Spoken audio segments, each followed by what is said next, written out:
नमस्कार। आज हम उद्धव गीता यानी भगवान श्री कृष्ण और उद्धव संवाद सुनेंगे। उद्धव बचपन से ही सारथी के रूप में श्री कृष्ण जी की सेवा में रहे, किंतु उन्होंने श्री कृष्ण जी से कभी ना तो कोई इच्छा जताई और ना ही कोई वरदान मांगा। जब श्री कृष्ण अपने अवतार काल को पूर्ण कर गोलोक जाने को तत्पर हुए, तब उन्होंने उद्धव को अपने पास बुलाया और कहा, प्रिय उद्धव, इस अवतार काल में अनेक लोगों ने मुझसे वरदान प्राप्त किए, किंतु तुमने कभी कुछ नहीं मांगा।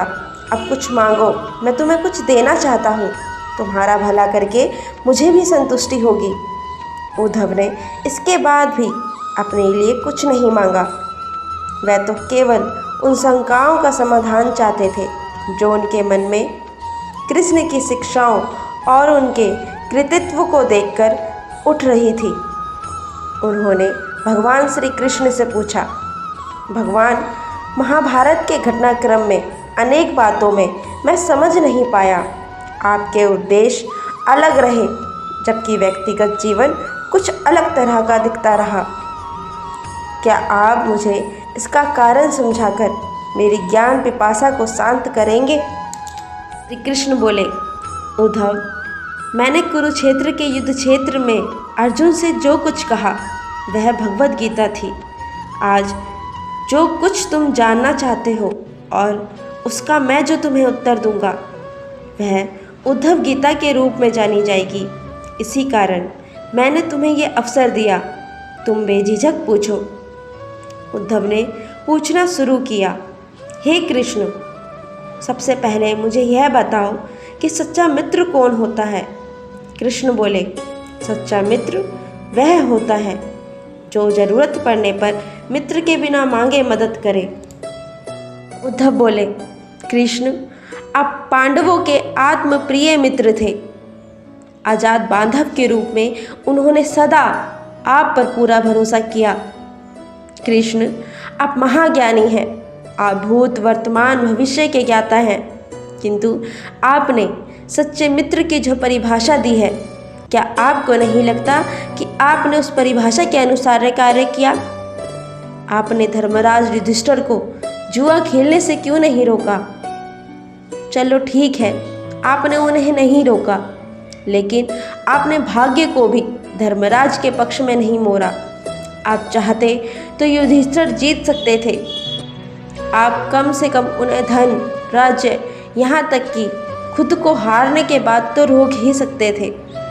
उसके बाद भी जब उन्होंने अपने भाइयों को दांव पर लगाना शुरू किया, तब तो आप हस्तक्षेप कर ही सकते थे।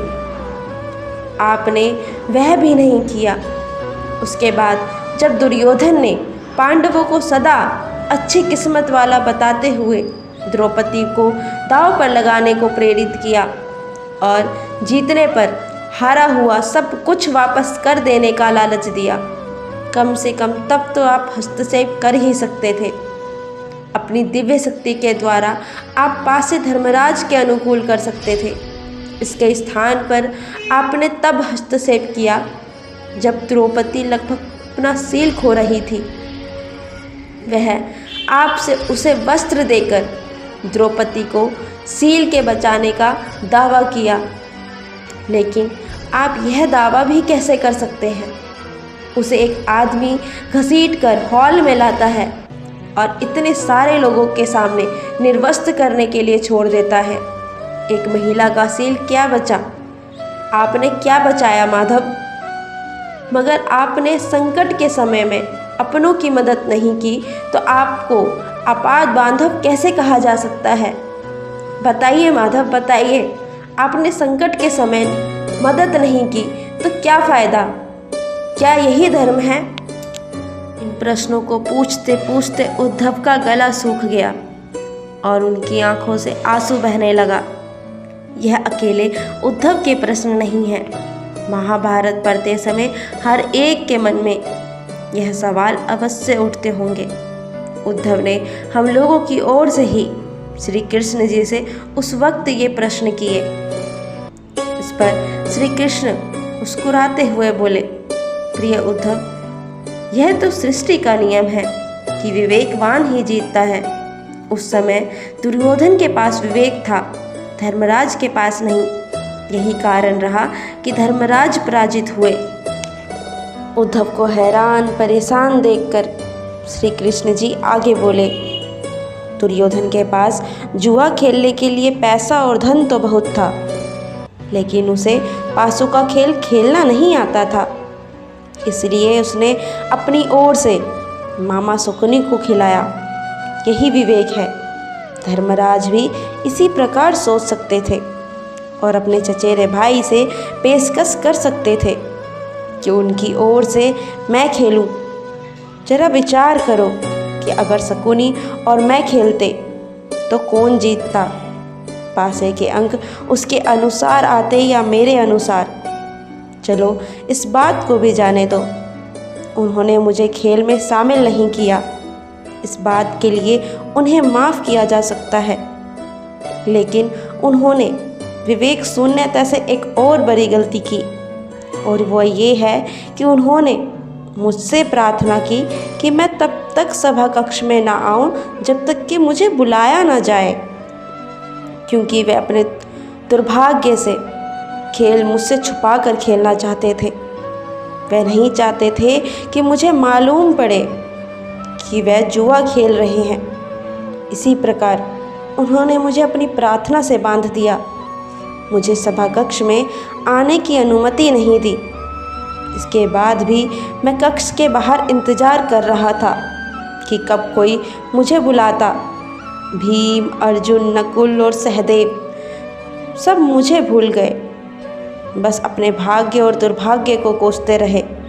अपने भाई के आदेश पर जब दुशासन द्रौपदी को बाल पकड़कर घसीटता हुआ लाया, द्रौपदी अपनी सामर्थ्य के अनुसार जूझती रही, तब भी उसने मुझे नहीं पुकारा। उसकी बुद्धि तब जागृत हुई जब दुशासन ने उसे निर्वस्त्र करना प्रारंभ कर दिया, जब उसने स्वयं पर निर्भरता छोड़कर हरि हरि अभ्यम कृष्ण अभ्यम की गुहार लगाई। तब मुझसे उससे सील की रक्षा का अवसर मिला। जैसे ही मुझे पुकारा गया, मैं अविलंब पहुंच गया। अब इस स्थिति में मेरी क्या गलती है? बताओ उद्धव। उद्धव बोले, कान्हा, आपका स्पष्टीकरण प्रभावशाली तो अवश्य है, किंतु मुझे पूर्ण संतुष्टि नहीं हुई। क्या मैं एक और प्रश्न पूछ सकता हूँ? कृष्ण की अनुमति से उद्धव ने पूछा। इसका अर्थ तो यह हुआ कि आप तभी आओगे जब आपको बुलाया जाएगा। क्या संकट से घिरे अपने भक्त की मदद करने आप स्वयं नहीं आओगे? कृष्ण जी मुस्कुराए और बोले, उद्धव, इस सृष्टि में हर एक का जीवन उसके स्वयं के कर्मफल के आधार पर संचालित होता है। ना तो मैं इसे चलाता हूँ और ना ही इसमें कोई हस्तक्षेप करता हूँ। मैं तो केवल एक साक्षी हूँ। मैं सदैव तुम्हारे नज़दीक रहकर जो हो रहा है उसे देखता हूँ। यही तो ईश्वर का धर्म है। उल्हाना देते हुए उद्धव ने पूछा, वाह वाह, बहुत अच्छा कृष्ण। तो इसका अर्थ तो यह हुआ कि आप हमारे नज़दीक खड़े रहकर हमारे सभी दुष्कर्मों का निरीक्षण करते रहेंगे। हम पाप पर पाप करते रहेंगे और आप हमें साक्षी बनकर देखते रहेंगे। आप क्या चाहते हैं कृष्ण? कि हम भूल करते रहें, पाप की गठरी बांधते रहें और उसका फल भुगतते रहें? तब कृष्ण जी बोले, उद्धव, तुम शब्दों के गहरे अर्थ को समझो। जब तुम समझकर अनुभव कर लोगे कि मैं तुम्हारे नज़दीक साक्षी के रूप में हर पल हूँ, तो क्या तुम कुछ भी गलत या बुरा कर सकोगे? तुम निश्चित रूप से कुछ भी बुरा या गलत नहीं करोगे। जब तुम यह भूल कर जाते हो और यह समझने लगते हो कि मुझसे छुपकर तुम कुछ भी कर सकते हो, तभी तुम मुसीबत में फंसते हो। धर्मराज का अज्ञान यही था कि उसने माना कि वह मेरी जानकारी के बिना जुआ खेल सकता है। अगर उसने यह समझ लिया होता कि मैं प्रत्येक के साथ हर समय साक्षी के रूप में उपस्थित हूँ, तो क्या खेल का रुख कुछ और नहीं होता। भक्ति से अभिभूत उद्धव मंत्रमुग्ध हो गए और बोले, प्रभु कितना गहरा दर्शन है, कितने महान सत्य है। प्रार्थना और पूजा पाठ से ईश्वर को अपनी मदद के लिए बुलाना तो महज हमारी पर भावना है, मगर जैसे ही हम यह विश्वास करना शुरू कर देते हैं कि ईश्वर के बिना पत्ता भी नहीं हिल सकता, तब हमें साक्षी के रूप में उनकी उपस्थिति महसूस होने लगती है। गड़बड़ तो तब होती है जब हमें यह भूलकर दुनियादारी में डूब जाते हैं।